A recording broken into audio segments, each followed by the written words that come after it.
Olá pessoal, Cláudio novamente. Mais uma dicasinha rápida aqui para impressão 3D.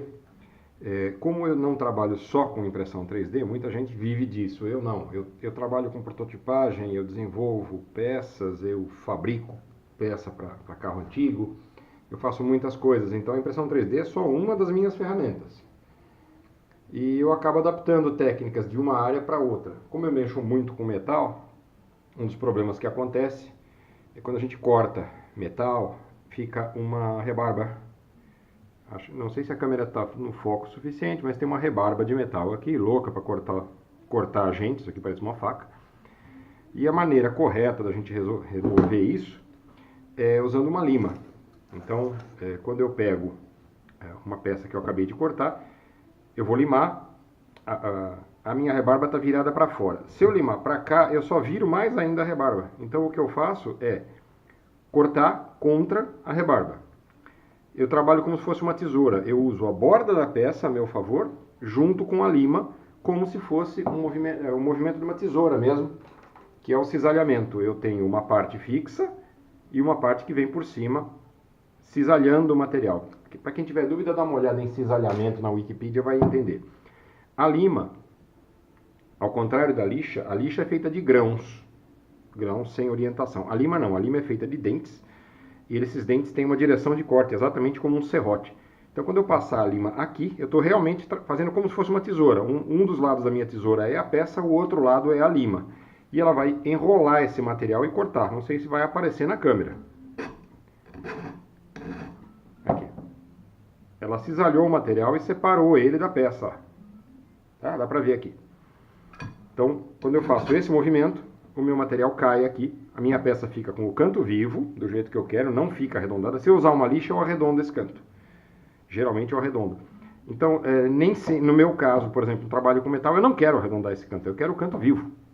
Eu preciso para a montagem. Eu acabo adaptando essa técnica para limpar a impressão 3D daquela saia que a gente faz de aderência da peça para a mesa, principalmente com ABS. Essa saia é muito importante para evitar em peças longas como essa. Isso aqui é um suportezinho de celular da Thingiverse. A gente usa essa saia para garantir que as pontas da peça não se soltem da mesa, em especial quando a gente usa o ABS. A gente usa também essa saia quando está imprimindo mesmo com PLA, mas uma peça muito alta, muito estreita, né? Então no Cura, por exemplo, e no Slicer, isso aqui é chamado de skirt, de saia, né? No Simplify 3D eles não dão um nome. O Cura e o Slicer, os fatiadores, eles separam o que está encostado na peça tem um nome e o que está afastado da peça tem outro, que seria o priming, que a gente fala, que é para uniformizar a extrusão antes de vir para a peça, para evitar aquele problema daquela engasgadinha no começo da impressão 3D. No Simplify ele só muda a distância. Se a distância for zero, ele é uma saia. Se a distância for maior que zero, ele é um priming só. Então, como é que a gente arranca isso aqui? Eu vou pegar aqui e puxar. Não dá, não fica legal, sobra um monte de coisa. Então eu vou cortar. Eu pego meu instrumento de corte e venho aqui. Só que se eu não acertar direitinho, ou eu tiro um pedaço da peça, muito fácil se usar bisturi principalmente, que é o que eu costumo. A gente tira um pedaço da peça ou então sobra um pedaço da saia. Uma parte. Bisturi é muito melhor de usar do que aquelas facas de modelismo, a X-Acto, por exemplo, né? Aquelas que o pessoal chama de estilete, de modelismo. Aquelas lâminas são caras para burro. E a lâmina do bisturi, a lâmina número 11, ela custa de 20 a 50 centavos, depende da marca, de onde a gente comprar. E o cabo de bisturi custa R$8.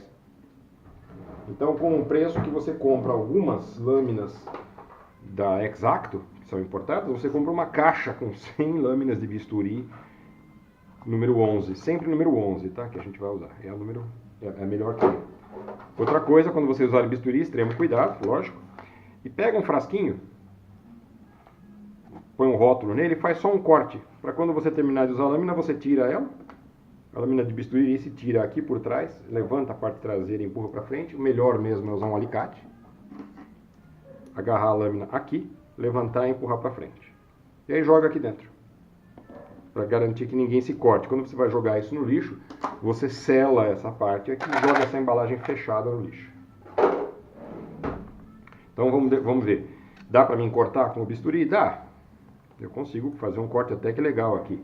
Mas se eu errar um pouquinho, eu faço um buraco na minha peça. Então a sugestão que eu dou, que vem da técnica de trabalho com metal, é usar lima. Só que essa lima aqui funciona, mas ela é meio exagerada para coisas pequenas. Então é legal a gente comprar um joguinho dessas limas chinesas aqui, o pessoal chama de lima agulha, elas vêm em vários formatos, custa super baratinho isso aqui, tá? O cabo, se não vier, a gente faz o cabo na impressora 3D mesmo. Tem vários formatos, ela tem redonda, triangular, tem quadrada. O que eu uso mais é a lima chata. E aí trabalha assim. Então é 45 graus.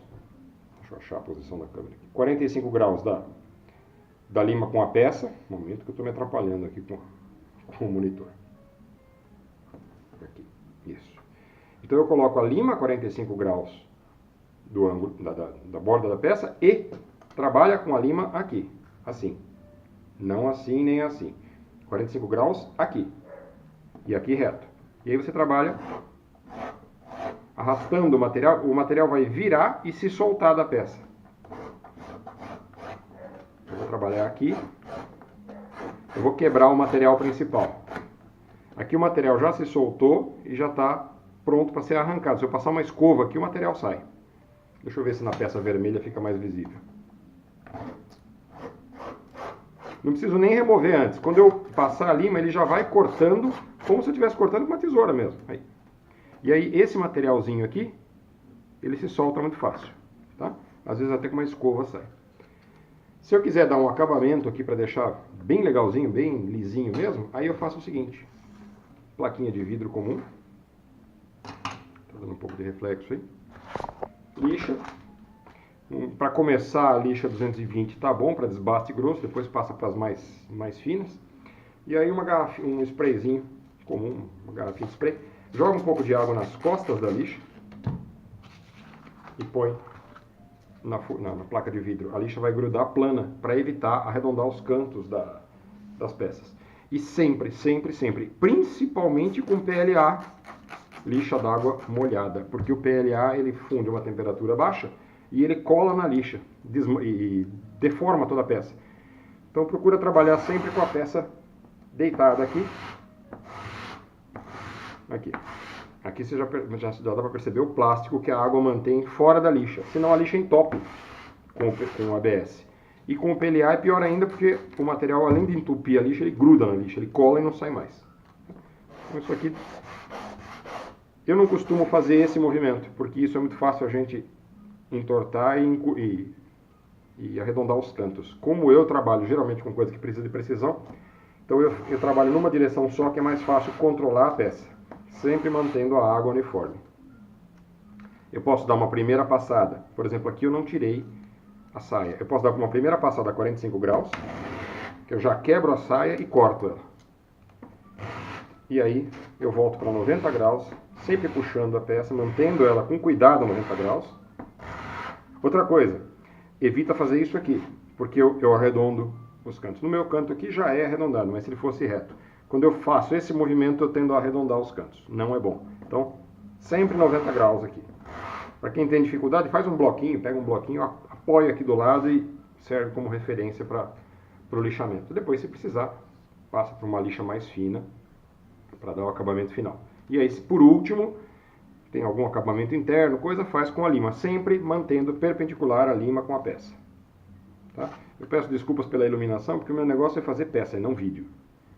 A minha narração também é horrível, mas, enfim, vamos nessa. Tá? A ideia é que as pessoas possam aproveitar essas técnicazinhas aqui. Isso aqui. Eu mexo com metal há muito mais tempo do que eu mexo com impressão 3D. Então a gente pode misturar e obter o melhor dos dois mundos. Muito obrigado.